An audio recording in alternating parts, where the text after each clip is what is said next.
Un momento molto importante nella storia della Chiesa che la cambiò completamente è la riforma dell'undicesimo e XII secolo, nota anche come la riforma gregoriana.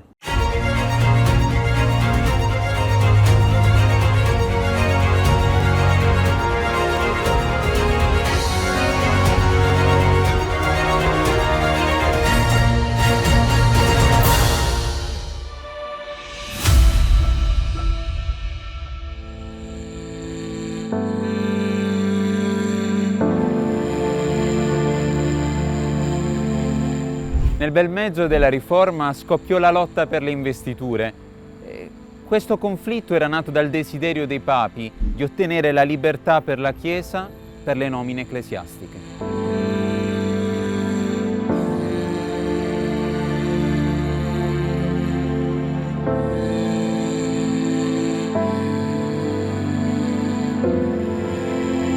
A quei tempi la società era organizzata secondo il sistema feudale. Vescovi e abbati erano nominati da imperatori, re e signori e da questi ricevevano l'investitura nei loro uffici. Il feudalesimo causò molti problemi alla Chiesa. Gli abusi e la situazione del clero erano deplorevoli. Alcuni papi santi, coraggiosi e molti altri reagirono contro questa situazione.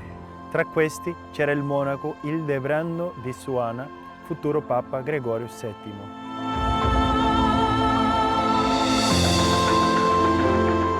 La riforma che ebbe luogo nell'undicesimo e XII secolo fu appunto chiamata gregoriana. Fu un conflitto lungo e doloroso in cui non mancarono scontri militari. In una di queste occasioni, nel 1083, l'imperatore Enrico IV invase Roma. Il Papa, rifugiandosi in Castel Sant'Angelo, chiamò il suo aiuto i suoi alleati, i Normanni.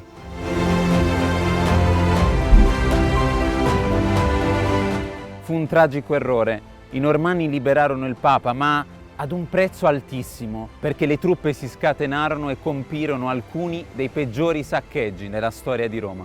Molte zone furono distrutte e bruciate. In una delle zone colpite si trovava l'antica chiesa paleocristiana di San Clemente.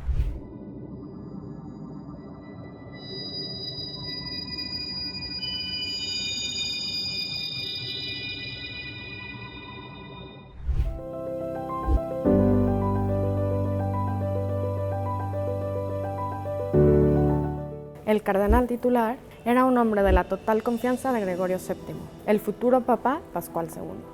El cónclave que lo eligió como Papa se celebró precisamente aquí, en el año 1099. Pasquale II era stato membro dei Canonici Regolari, un ordine molto importante per la riforma della Chiesa di quel tempo, per il suo rigore di vita e la sua attività pastorale.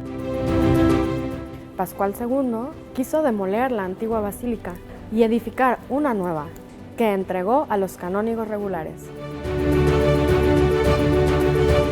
Il mosaico di San Clemente è un manifesto della nuova visione della Chiesa dei riformatori dell'undicesimo e del XII secolo. Su estilo imita el de los primeros siglos, pues se quería volver a formar, esto significa la palabra reforma, la santidad de la Iglesia primitiva. Come si legge nell'iscrizione, la pianta che riempie l'abside rappresenta una vite, figura della Chiesa. Questa vite nasce dal piede della croce e, per così dire, porta nella sua linfa il frutto del sacrificio redentivo di Cristo per tutti gli uomini. En efecto, la vid da vida a los fieles y es como un árbol frondoso que cobija a numerosas aves, como se lee en el Evangelio. También Jesús habla de sí mismo como una vid que da vida a los sarmientos, que son los cristianos. Los frutos que nacen de esa planta están representados por los santos como los padres y doctores de la Iglesia latina, San Jerónimo, San Agustín, San Ambrosio y San Gregorio Magno.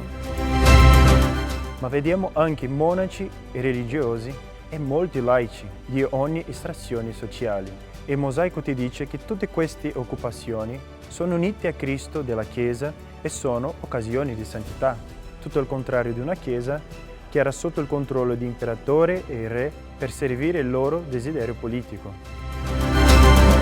Este mosaico nos presenta a la nueva iglesia salida de la Reforma Gregoriana, que daría inmensos frutos de santidad en los siguientes siglos.